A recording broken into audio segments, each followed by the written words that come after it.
نہایت اچھا انجام۔ کسی زمانے میں 2 آدمی ایک ساتھ سفر پر روانہ ہوئے۔ ان میں سے ایک آدمی کی عادتیں اچھی تھیں اور دوسرے کی خراب۔ دراصل دونوں اپنی اپنی قسمت آزمانے کے لیے نکلے تھے۔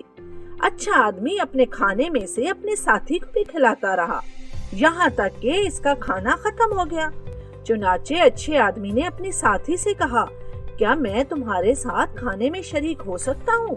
یہ بات سن کر اس کا ساتھی غصے سے چلا آیا اور بولا، ہرگز نہیں، میں تمہیں اپنا کھانا نہیں دوں گا۔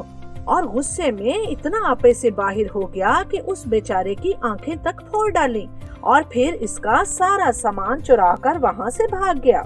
اچھا آدمی جنگل میں اکیلا رہ گیا۔ بیچارے اندھے آدمی نے چڑیوں کی آوازیں سنی اور انہی کے سہارے وہ اس درخت پر چڑھ گیا جس کی اونچی شاخوں پر چڑیاں بیٹھی ہوئی تھیں۔ اچھا آدمی صبح تک اپنے آپ کو جنگلی جانوروں سے محفوظ رکھنے کے لیے درخت پر بیٹھا رہا۔ اچانک اس کو یہ محسوس ہوا کہ وہ چڑیوں کی بولی سمجھ سکتا ہے، چنانچہ وہ سننے لگا۔ چڑیاں آپس میں باتیں کر رہی تھیں۔ ان کی باتوں سے اس آدمی کو یہ معلوم ہوا کہ اگر کوئی اندھا آدمی اس درخت کی شبنم کو اپنی آنکھوں میں ڈال لے تو اس کی بنائی بحال ہو جائے گی۔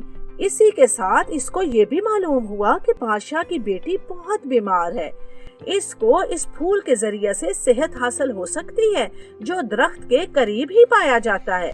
چنانچہ نبینا آدمی نے فوراً اپنی آنکھوں میں شبنم کے قطرے ڈالے۔ واقعی اس کی آنکھوں کی روشنی لوٹ آئی اور وہ دیکھنے لگا۔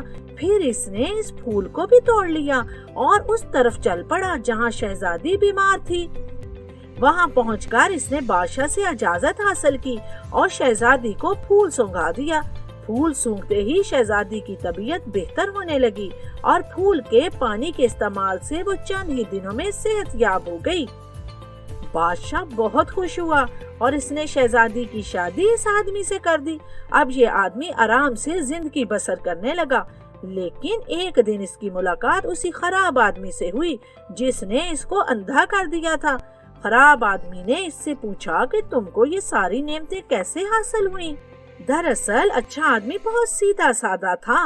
وہ بولا، میں نے تو صرف اتنا کیا ہے، ایک درخت پر چڑھ گیا، اچانک ہی چڑیوں کی بولی سمجھنے لگا اور وہاں چڑیاں جو باتیں کر رہی تھیں ان کی میں نے باتیں سن لی۔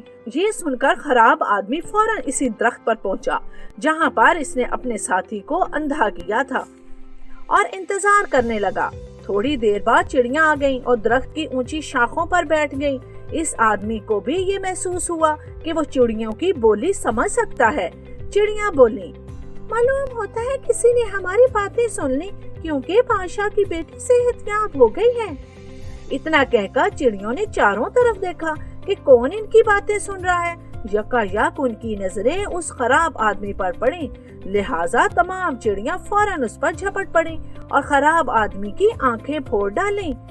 تو پیارے بچوں، اس کو اس کی خراب نیت کی وجہ سے سزا مل گئی۔ بچوں، ہمیں ہمیشہ دوسروں کے لیے اچھا ہی سوچنا چاہیے اور بھلا کرنا چاہیے۔